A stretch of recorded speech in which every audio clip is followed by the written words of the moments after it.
Қайдамыз? Армысың қазақ елім. Біз Еркін екеуміз Алматы 2-де тұрмыз. Еркін мен шығарып салып жатыр. Мен Астанаға кетіп баратырмын. Еркін қазақ елімен. Ассалаумағалейкум қазақ елі. Қалдарыңыз қалай? Денсаулықтарың қалай? Бүгін міне тәтемді Алла аманшылығын берсе Астанаға шығарып салуға келгем. Келе жатқан 16 желтоқсанға жиналыңдар бауырлар. Естерің жиыңдар, араспаңдар. Намыстарыңды оятсаңдар. Осылай әпке қарындастарын сыйлап жүріңдер әрқашанда. Жол болсын енді, тәтешка. Айтқаным келсін. Құрмет қазақстандықтар, біз қол жайып тұрған жоқпыз, бірақ та мен айтайын дегенім, сіздер қазір мешітке барып, садақа салып, молданы, нұр имамдарды, Назарбаевты қамтамасыз етіп жатсыздар. Ал қаншама жандар, қаншама қазағым қазір зардап шегіп, мұқтаж боп, үйге мұқтаж боп, ақшаға мұқтаж боп жүр. Оданша жандарыңызда жағдай жоқ адамдарға көмектескеніңіз мың есе артық Алладан қайтады. Кеше ағай не деді, Али ағай саған?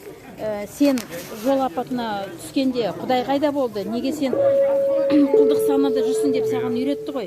Сен қазір бір жеңілдік пайда болды сен бір құлдықтан шыққандай болып өзіңді жақсы кеше көз жанарын жайнап құлдықтан шыққандай болдың. Енді ары қарай не істейтін түрің бар, ойың бар? Ары қарай енді жұмыс, алға мақсат қойып, бір баспана алып, әйел алып, үлкен бір қазақ еліне бір бармақтай болса да бір еңбегім сінетіндей азамат болғым келеді. Кезінде Қайрат Рысқұлов ағаларымыз сияқты қазақ елі үшін осы бар денсаулықты сол қазақ еліме қояйын деп тұрмын. Енді өлсем өліп қояйын қазақ үшін депші. Өмірге қазақ болып келгеннен қазақ болып өткім келеді да. Алға қойған мақсатым осы.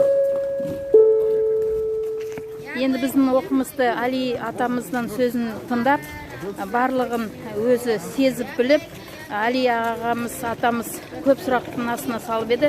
Бұл бала көп нәрсеге жауап бере алмады да, өзінің білімі осал екенін біле қойды да, ағайдың сөзіне иланып, болды ағай, мен енді құлдық санадан кетем, мешітке бармаймын, оданша садақамды жағдай жоқ адамға бергенім мың есе артық деп сондай шешімге келді. Бүгін екі кішкентай менің телефоным болған жаман. Соны өзі жөндеп алыпты, жақсы. Сатуға алып қойдым, жөндеп алған. Екеуін жөндеп, бір телефонды 5 мыңға, екінші телефонды 4 мыңға сатуға қойып қойдым витринаға. Бүгін бірінші күн бастадым, шүкір Аллаға әйтеуір.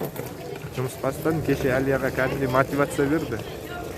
Осы уақытқа миым уланып жүріпті ғой, негізі. Али атаң ғой ол сен? Иә, сол кісі маған кәдімгідей мотивация беріп, жақсы жол сілтеп жүрді.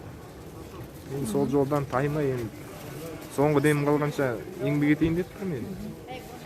84-тегі қария бұл баланың күртесін кигізіп, бетінен сүйіп жіберді, жаным күнім деп. Енді сол қарияның жасын берсін, жақсылығын берсін, ойын берсін, миын берсін, бәрімізге де сол. Соңген енді біздің жаным Еркінім бүгіннен бастап абай жолын оқи бастайды. Бастадым, жаным ақыл. Алдың күні бізге қатарымызға қосылғанда 4-ші желтоқсанда бұл бала темекісін тастаған. Кеше енді намазын тастады, мешітті тастады.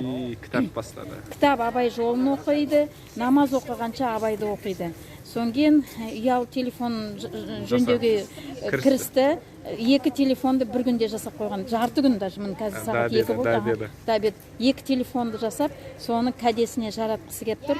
Жарасын, сенсорын телефон ал, мен сияқты осы видеоға түсіп, қазақ еліне күнде жақсы ілтипатымды көрсетіп, жаңалықтарымды айтып, күнде осына бөлісіп, жақсы мықты блогер бол жаным.